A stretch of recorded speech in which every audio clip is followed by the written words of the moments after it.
ശബരിമലയിലെ ആചാര സംരക്ഷണത്തിന്റെ പേരിൽ സംഘപരിവാറിനെ നിർത്തിപ്പൊരിക്കുകയാണ് കോൺഗ്രസ് നേതാവായ സന്ദീപ് വാര്യർ.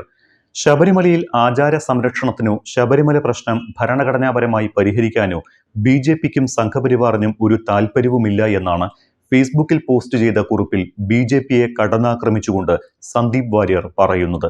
ശബരിമലയിൽ സ്ത്രീകളെ പ്രവേശിപ്പിക്കാമെന്ന് സുപ്രീം കോടതി വിധി വന്നപ്പോൾ അതിനെ ആദ്യം സ്വാഗതം ചെയ്തത് ആരാണ് എന്നും ശബരിമലയിലെ സ്ത്രീ പ്രവേശനത്തെ ആദ്യം സ്വാഗതം ചെയ്ത് ലേഖനം എഴുതിയത് ആരാണ് എന്നുമാണ് സന്ദീപ് വാര്യരുടെ ചോദ്യം. അതിനുത്തരം ബി.ജെ.പിയും സംഘപരിവാറുമാണ് എന്നും പിന്നെ അവർക്കെങ്ങനെ ശബരിമലയിലെ പ്രശ്നം പരിഹരിക്കാൻ ആഗ്രഹമുണ്ടാകുമെന്നും സന്ദീപ് ചോദിക്കുന്നു. സന്ദീപ് വാര്യർ പറയുന്നത് ശബരിമല ആചാരം സംരക്ഷിക്കാൻ പരിശ്രമിച്ച ഏക പാർട്ടിയും സർക്കാരും കോൺഗ്രസിൻ്റെതാണ് എന്നാണ്.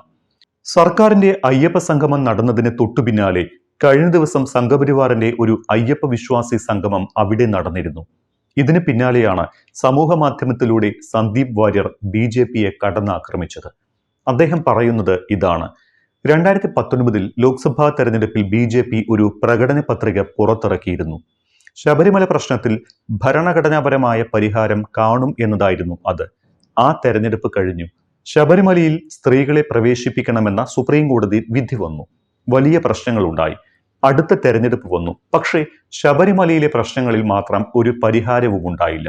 അതെങ്ങനെ? സുപ്രീം കോടതി വിധി വന്ന ഉടനെ അതിനെ സ്വാഗതം ചെയ്ത് പത്രത്തിൽ വെണ്ടയ്ക്ക നിരത്തിയവർക്ക് ഇതിലൊക്കെ എന്ത് താല്പര്യം ഉണ്ടാവാനാണ് എന്നാണ് സന്ദീപിന്റെ ചോദ്യം. ശബരിമല വിവാദങ്ങളിൽ ബി.ജെ.പിയുടെയും സംഘപരിവാറിന്റെയും ഇരട്ടത്താപ്പിനെ ചോദ്യം ചെയ്യുകയാണ് സന്ദീപ് വാര്യർ.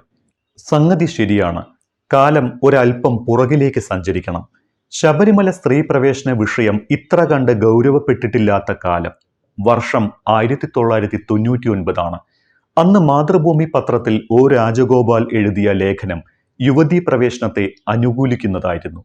അയ്യപ്പ ഭക്തരായ സഹോദരിമാരെ എന്തുകൊണ്ട് അയ്യപ്പ സന്നിധിയിൽ വിലക്കുന്നു എന്നതായിരുന്നു അദ്ദേഹത്തിന്റെ ചോദ്യം.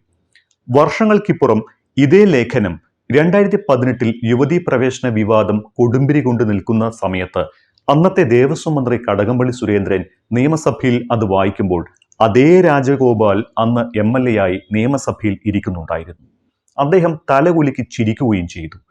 2018 ശബരിമലയിൽ യുവതികളെ പ്രവേശിപ്പിക്കാം എന്ന് സുപ്രീം കോടതി വിധി പുറപ്പെടുവിച്ചപ്പോൾ അതിനെ ആദ്യം സ്വാഗതം ചെയ്തത് ആരായിരുന്നു? അതിന് ഒരേ ഒരു ഉത്തരം കെ സുരേന്ദ്രൻ എന്നാണ്. ഭക്തരായ സ്ത്രീകൾ ശബരിമലയിൽ പ്രവേശിക്കുന്നത് തെറ്റല്ല എന്ന് പറഞ്ഞ ബി.ജെ.പി നേതാവിന്റെ പേര് വി മുരളീധരൻ എന്നാണ് എന്നതും മറന്നു പോകരുത്. സുപ്രീം കോടതി വിധി വന്നപ്പോൾ വിശ്വാസികൾക്കിടയിൽ ബോധവൽക്കരണം നടത്തി യുവതികളെ സന്നിധാനത്ത് പ്രവേശിപ്പിക്കണം എന്ന നിലപാടെടുത്ത സംഘടന RSS ആണ് എന്ന കാര്യവും മറക്കരുത്. അങ്ങനെ ഒരു പാരമ്പര്യമുള്ള RSS ബി.ജെ.പി നേതൃത്വമാണ് ഇന്നും അയ്യപ്പ ഭക്തരെ പറഞ്ഞു വഞ്ചിച്ചുകൊണ്ടിരിക്കുന്നത്. ഇങ്ങനെ ആചാര ലംഘനത്തിന് കൂട്ടുനിൽക്കുന്ന ബി.ജെ.പിക്ക് ശബരിമലയിൽ എന്ത് പരിഹാരത്തിനായിരിക്കും താല്പര്യമുണ്ടാകുക എന്നും അദ്ദേഹം ചോദിക്കുന്നുണ്ട്.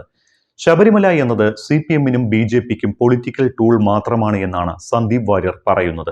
ഇത് സമർത്ഥിക്കുന്നതിനായി അദ്ദേഹം ചില ഉദാഹരണങ്ങൾ മുന്നോട്ട് വെക്കുന്നുണ്ട്.